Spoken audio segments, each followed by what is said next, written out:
Alrighty, so we're back here again, and this is for us to dialogue a little bit on regards to the patrol option on Age of Apes. So first we need to look for a space. I like these trees right here. So what I'm gonna be doing, it's going to be tapping and wait for that circle. And once we have that and are able to see this, we will be able to use the patrol option. This patrol option will give us different things that we're able to choose from.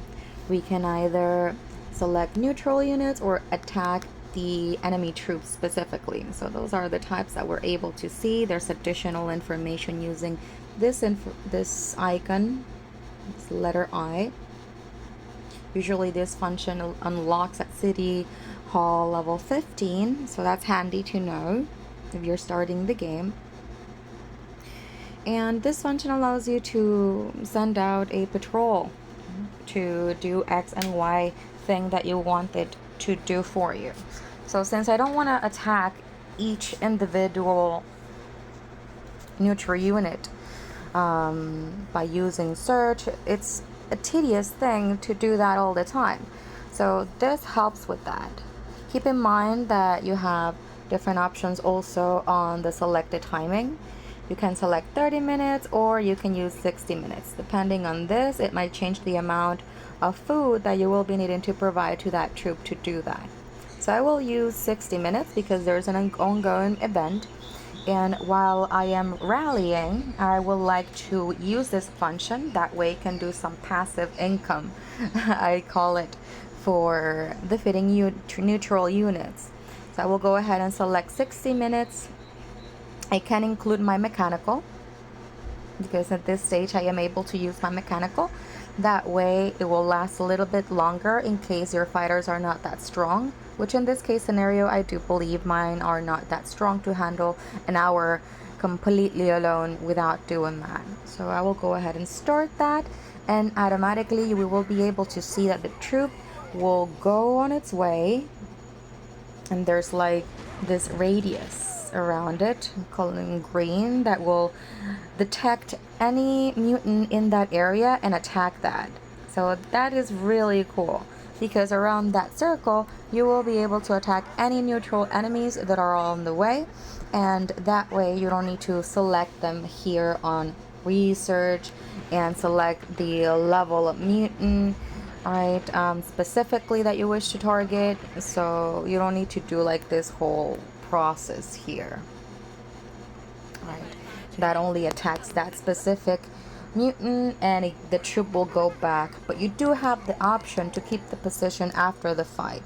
So it's important to mark that before you send out the troop. That way it will record the information and it can work successfully for you, and they will just stay there a little bit longer until you recall them back.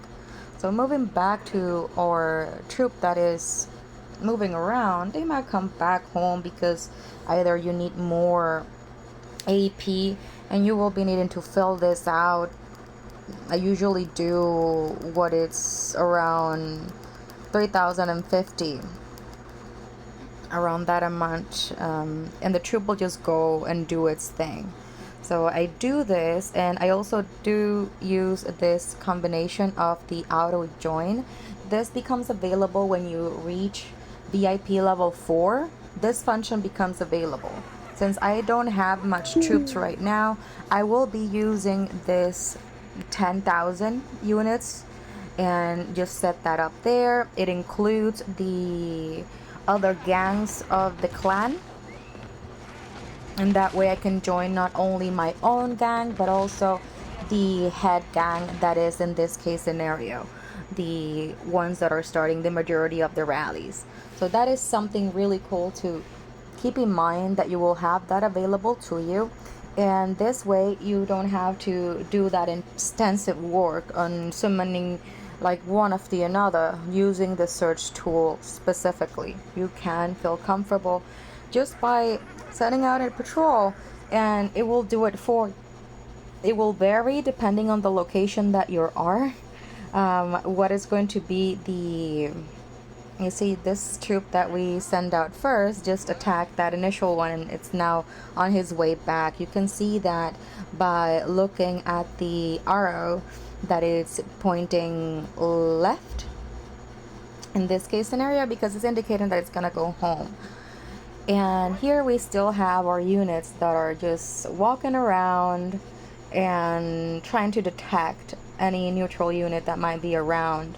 And this way it will be more beneficial for you when it comes to certain events where you need to focus on attacking neutral units, and you can get this a lot much faster. And it's definitely a good tool to be aware of its existence. Alrighty, so that I believe takes all about this function. I hope you enjoy the video, and if you have any questions, I will do my best to respond. So you can leave them down below. Goodbye.